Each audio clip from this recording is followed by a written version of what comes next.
Sneed Prairie is home to some pretty tall grass. It's also part of the last remaining Blackland Prairie. And every 2 years, weather permitting, Austin College students get to do something to help conserve it. Set it ablaze. What we're doing today is trying to set a fire. It may sound counterintuitive. There's very little intact of the native Blackland prairie habitat. Keep moving. But the flames are giving this prairie another chance. What we're trying to do is see if we can tweak a property that was given to the college back toward its more native state. The fire imitates the blaze that once swept across the prairie hundreds of years ago, nourishing native plants and burning new and unwelcome species. Above ground biomass gets burned. That releases nutrients that go back into the soil and nourish the grasses, but it kills the woody vegetation. Now we can put out the fire break. The restoration is in the hands of Austin College students. We're learning a lot about how to help regrow the environment, and it's teaching us how to be ready. And when you get to actually do something, you kind of go from knowing about it to knowing it. And over the last 2 decades, the prairie is beginning to bloom again. There was basically no grass in that field a few years ago. We're not there yet, but there's a lot of progress.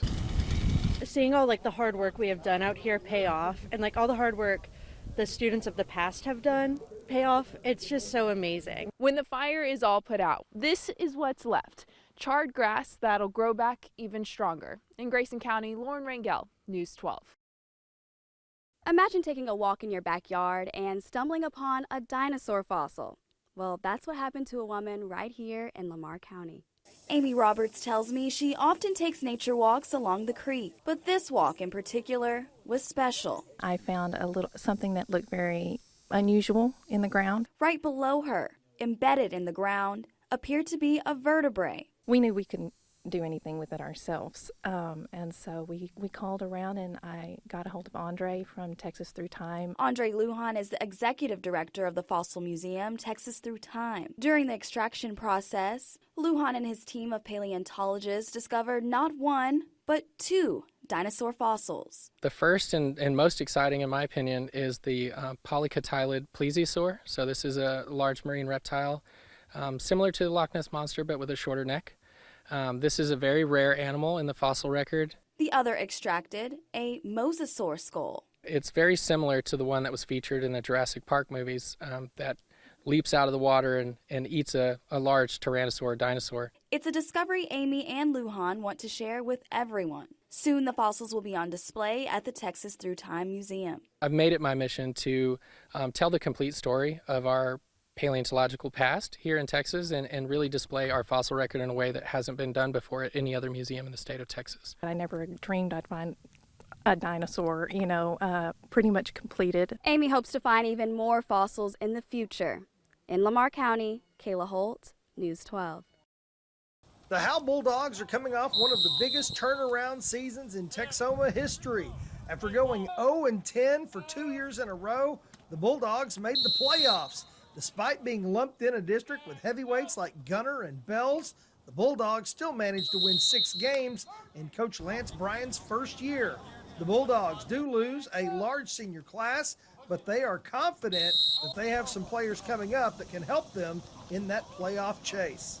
Honestly, for me, I'm just looking for something more. I like to look at it and say, yeah, we made it to playoffs, but we only went 1 round, and we didn't even get to second round. We want something a little more. We want 2 or 3 rounds to see how far we can get. We have so much talent on this team, for sure, and I'm really just honestly looking forward to have a great year. A lot of people are saying that we lost a lot, but in my opinion, we gained a lot. We feel pretty confident about what we think our team's going to be able to do and what they do well. And now that we've all been with them for a year, we've seen them in pads, all levels for a year. And so we've been able to move some guys around to different positions and definitely think that we can accentuate their attributes a little bit better this year.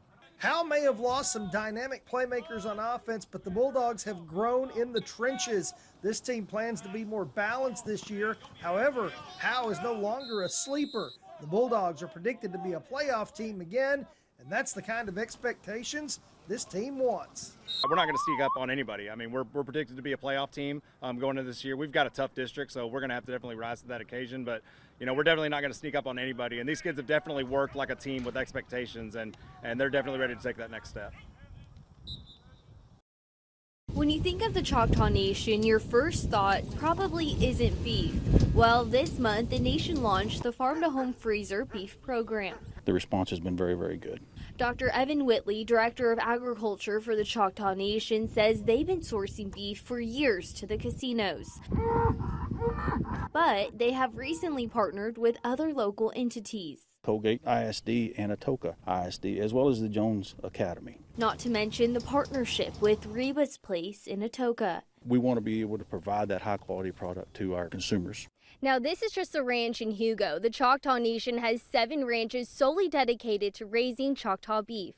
Depending upon which ranch we're talking about, I mean, some of these ranches have been under the Choctaw Nation's possession for over 20 years. In total, the nation manages 50,000 acres for cattle, with over 2,500 Black Angus-based females. We're opening up the opportunity for consumers to be able to buy our product at our country markets. But you can also order the beef online. So they can buy either a whole, or they can buy a half, or they can buy a quarter. And a quarter averages out to a whopping 150 pounds of meat. We want to offer a high quality product at a fair market price. And so we can't give you a price until we know the weight of the animal and we know what the price that week is going to be. The nation hopes for this program to take off so they can continue to help the communities the ranches are within.